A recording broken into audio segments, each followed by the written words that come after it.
So thank you all for being here. We are here to advise the public that Dale Cummings, a 31-year-old man, was just arraigned in Erie County Court before Judge DiTullio on 5 counts under an indictment that was returned by the grand jury. Mr. Cummings has been charged with murder in the first degree, 2 counts of murder in the second degree, a count of criminal possession of a weapon in the second degree, and a count of criminal possession of a weapon in the third degree. This is with respect to the 2 horrific homicides that occurred on Zenner Street on April 27th, 2024 at about 12:30 in the afternoon. As you may recall, Mr. Cummings was arrested the very next day and charged with possession of the gun that was actually used in these homicides, and he has been in custody since the date of his arrest, less than 36 hours from the date of the crime. So Mr. Cummings has been remanded. The case is scheduled to be heard by Judge DiTullio. I am here this afternoon, I think. What time is it? I'm here at 11, so it's still this morning with Mayor Brown, Chief Gramaglia, Commissioner Gramaglia, Commissioner, Chief Macy, and our Assistant District Attorney who's handling the case, Chris Safuco. This is a very quick wrap-up of an investigation that started the very minutes after this homicide occurred, and we are now going to be moving forward with seeking justice for these victims. This is a horrific case. It's a case that involves essentially the ambush of these 2 men who were at this house on Zenner Street to do some work on a house that had been sold, and it was about to be transferred. There was a door that was open that had been dislodged, and they were going there to fix the door. Mr. Cummings, and these are all allegations. I should always say that these are allegations. Mr. Cummings is presumed innocent unless and until proven guilty. So at this point, he's presumed innocent. But on the date of this horrific crime, Mr. Cummings was inside the house, and these 2 men approached the house. They were going to do some work to repair the door, because the realtor who was going to sell the house, it was about to close, he had noticed that the door was open, and they had to go in and repair the door. It was an outside exterior door in the side of the house, and when they approached the house, as they were getting up onto the front porch, Mr. Cummings shot both of them and killed them both. He used an automatic weapon that is the basis for the 4th count in the indictment. It is a Tech 9 rifle with a detachable pistol grip magazine. It is an automatic weapon because of the modifications that were made to the gun. It's a rifle, so it's intended to be used and fired from the shoulder, but because it had a pistol grip and because it was a semi-automatic, we charged the possession of the assault weapon. So it was also defaced. That's the purpose for the 5th count in the indictment. The serial number had been scratched off, and that is also a felony for which he has been indicted. So, as the public is aware, the Bangladeshi community was shocked and devastated by this horrific crime.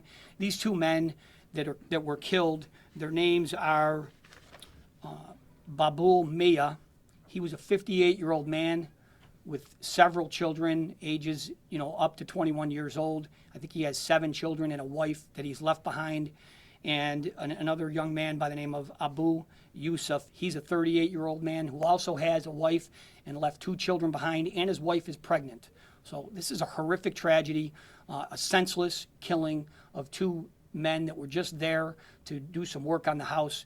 This house was being turned over. It was being squatted in by this man. Again, I'll say again, just so we're clear, these are merely allegations at this time, and Mr. Cummings is presumed innocent until proven guilty. So, this is, as I indicated, less than 3 weeks that we were able to bring this case to an indictment for an arraignment before a county court judge on murder in the first degree. He is facing life without parole, and the reason we're able to bring this case to such a quick conclusion meaning where we're now in court and we're going to be moving forward with the prosecution. The reason is for a couple of things. Number one, we had great civilian cooperation. We had civilian witnesses who have come forward and are helping us with the investigation and the prosecution. There's a lot of physical evidence in this case, and there's video evidence. So I'm not going to get into the details of the evidence, but on top of all that, there was great police work done here.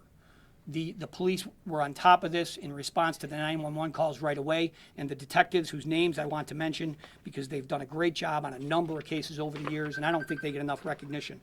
Detective Scott Malik, Detective Mark White, Detective Raymond Krug, and Detective Sergeant Keith Fitzner. They jumped on this immediately, and they were determined and committed to finishing the investigation.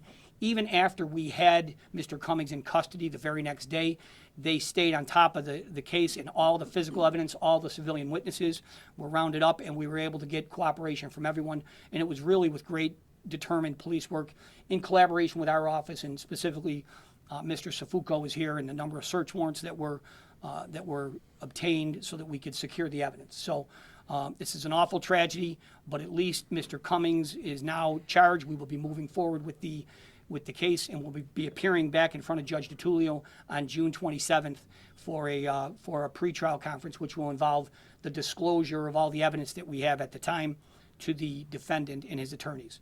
So at this time, I'll turn it over to Commissioner Joe Gramaglia for any additional comments. Thank you. First of all, condolences go out to the family members of these two gentlemen, these two hardworking gentlemen that were just going out working on that day when this occurred, and to the community, the Bangladeshi community, and the greater community. From the onset of the initial call that came out, we had a very fast police response to this. They surrounded the house, and this turned into a lengthy crime scene at the time because of the unknown what was inside the house. Potential of an active shooter. Officers were responding to an active shooter and engaged our on-duty SWAT team members, called in with off-duty SWAT members to surround the house, and it took some time to really hold that perimeter and get that scene set up. And that's some of the things that really aided in this investigation.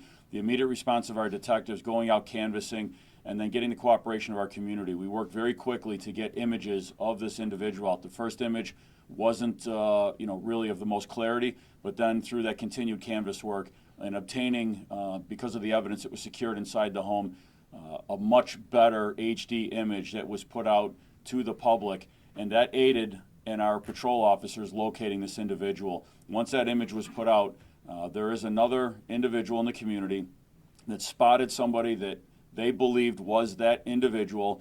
Patrol officers spent about 10 minutes circling the area looking around for this individual, spotted them, and was able to, after a brief attempt at running, was able to get this individual detained. A search warrant was obtained for that bag, as we had said before, and ultimately turned up the weapon in question. This individual was taken into custody, as the DA said, in less than 36 hours, but that didn't stop the work. There was a substantial amount of work, collaborative work between the DA's office, the Buffalo Police Department, between the homicide unit, the SWAT team, our patrol officers, to get this case to a resolution. We had this individual off the street. We were very confident where we stood at the time when we had this individual into custody. We wish we could have said a little more to the community at the time. We're here to say that now, but it was fantastic police work. We wish all of our homicide cases were able to go down this quickly, and that happens because of cooperation. I want to thank the community for their cooperation. There are other cases that we are still actively working on, and we always ask the community for their cooperation. This is how we bring these cases together quickly. Excellent police work, excellent work by the district attorney's office, and community cooperation. So again, my condolences go out to the families, to the community, the Bangladeshi community, and my thanks again to the hard work by every member of the police department that was involved in this case and to the district attorney's office. I will turn this over to Mayor Brown for some comments. Thank you. Being here today in District Attorney Mike Kane's office is a result of excellent police work, a very quick arrest in this case, great law enforcement partnership between the Buffalo Police Department and the members of the District Attorney's office, and cooperation from the community. Those three factors is what has us here today, a quick arrest and charges brought very quickly in this case. I can't say enough about the excellent police work that went into this, the tireless police work that went into this, and the excellent work on the DA's part and that of his staff that worked tirelessly to bring us to this point. Again, I want to express my condolences to the families of the two men whose lives were taken in this senseless and terrible way by someone squatting in a vacant house. These men were there to do repairs. They were workers. They were working, and they were shot for absolutely no reason. And this could have been anybody going to that house. They happened to be in the right place, sadly, at the wrong time. Could have been a mail carrier, could have been the cable people, could have been the gas company, the electric company. It could have been children ringing that bell trying to sell candy. Anyone going to that door on that time, at that time, could have been shot. That is how senseless this crime was. And the work of the Buffalo Police Department and the work of the DA's office has made our community much safer today, because clearly that was an unstable individual, an individual that had no concern whatsoever for human life. And as mayor of the city of Buffalo, I am very thankful that this individual is off the streets of our city. Thank you. Any questions? Could you explain the first-degree murder charge? Sure. Maki, it's essentially with the intent to commit a murder, he intends to commit two murders in the same criminal transaction. That's basically it. In other words, the murder in the multiple, yes, two murders in the same criminal transaction. You know, there are a couple additional elements. You got to be more than 18 years old or more, and the victims cannot be participants in the crime. So that's the reason when you commit two murders in the same criminal transaction.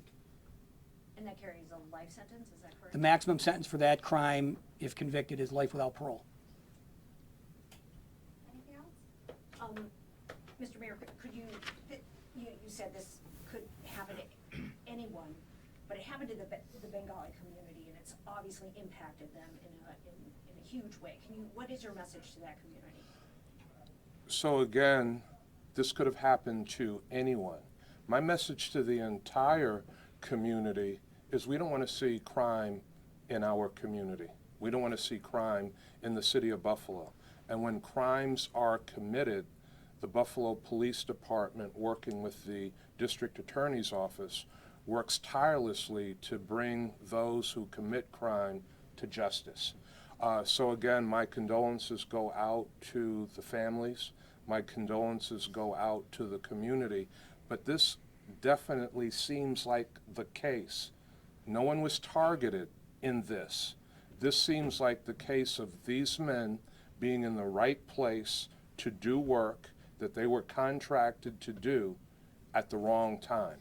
And it seems like this individual, who I am describing as unstable, would have done that to anyone coming to that door.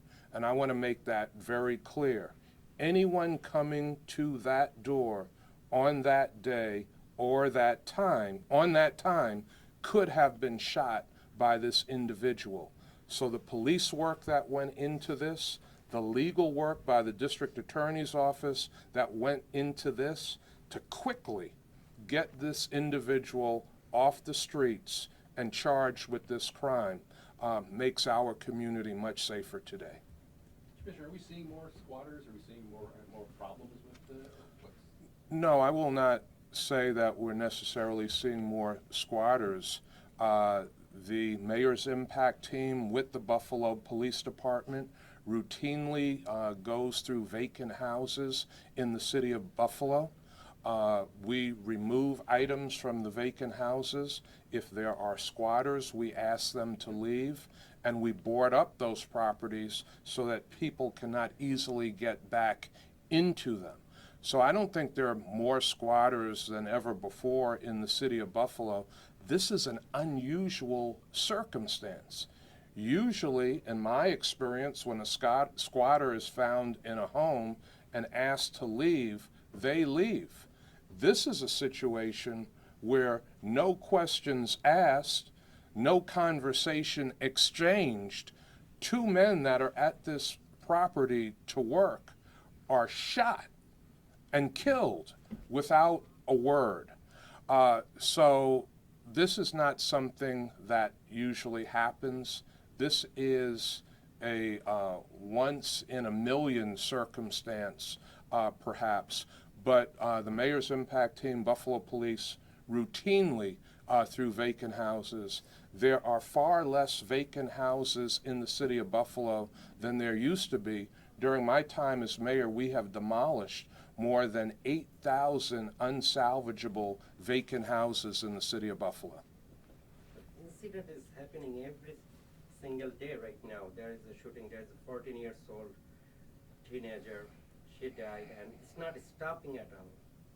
So do you take any action for that? Of course we're taking actions. One of the things that we all continue to say is there are far too many illegal weapons on the streets of communities all across America. What is happening with shootings, with homicides, are not unique to Buffalo.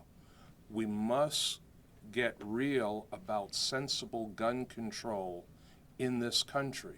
Until we do that, in urban communities, suburban communities, and rural communities, we are going to see innocent lives lost. And our Buffalo Police Department never stops looking for people that are responsible for committing the crime of murder in the city of Buffalo. So whether it is 24 hours, 36 hours, or 30 years, we never stop looking for the people responsible for these terrible crimes. Can I address this question? Yes, too? certainly. We work very, very hard to reduce gun violence in our community.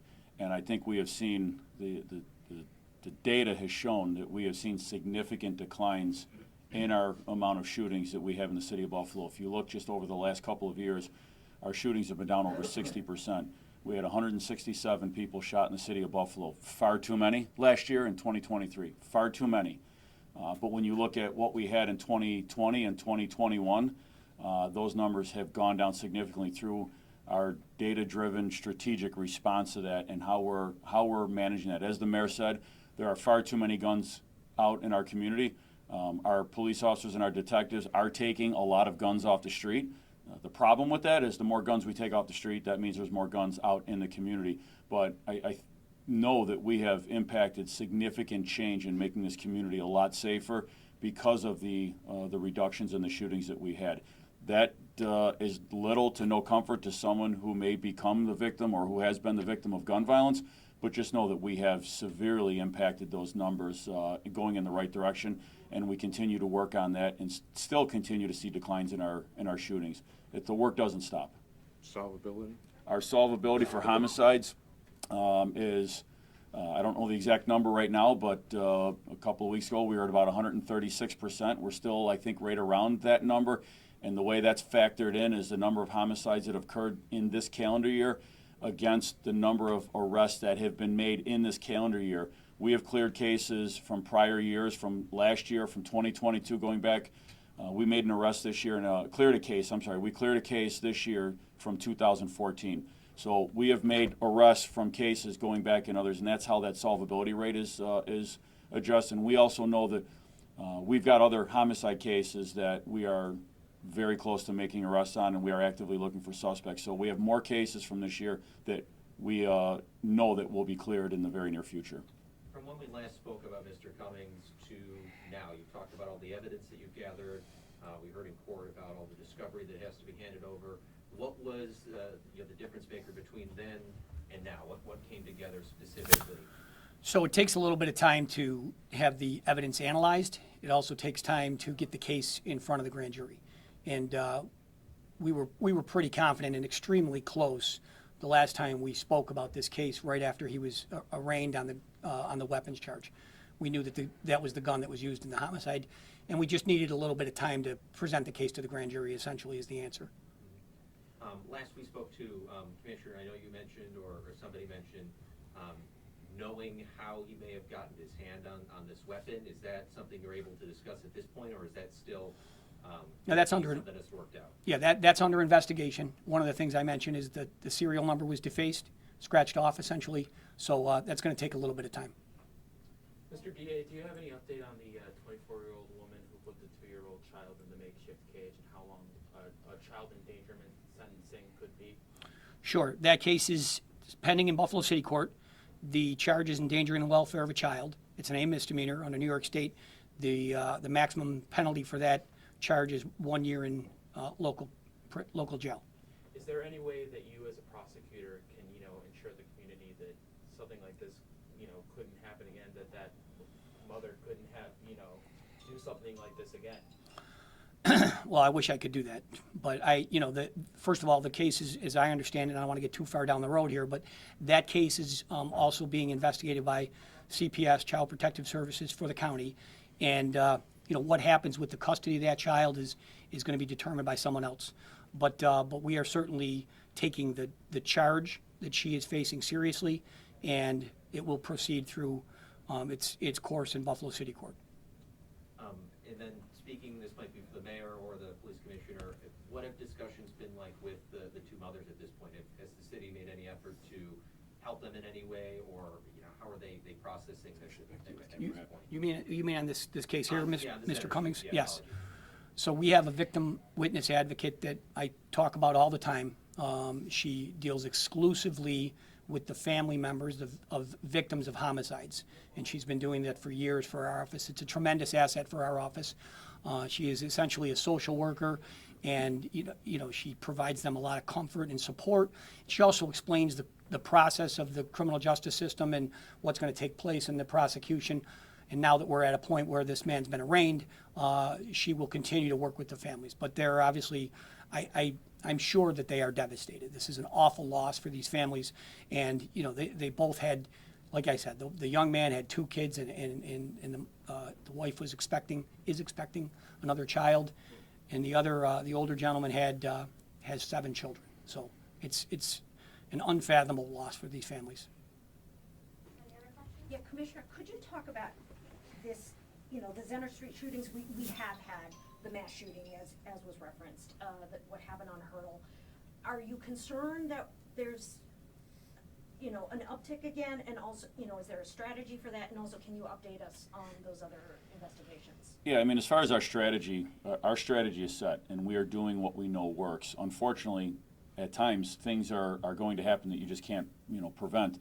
As Chief Macy described on Hurdle, that was a fight between known people, in an area that is not prone to gun violence. Doesn't mean we're not present in those areas, but sometimes, unfortunately, things are going to happen. We know the party that it occurred, where we had 6 young people shot.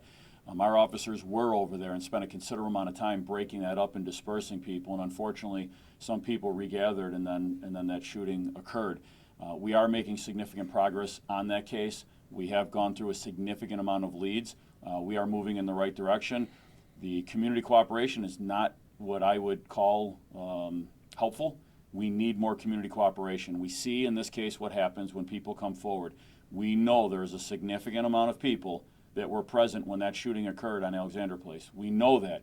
We know that people know who did it and are witnesses to that, and we need them to come forward. I know it's a tough thing for people to do, but in order to clear that case of a young 14-year-old child who was murdered, we need people to come forward and help. We are still progressing on that case, and we're confident in the direction, but there's a lot more work to do.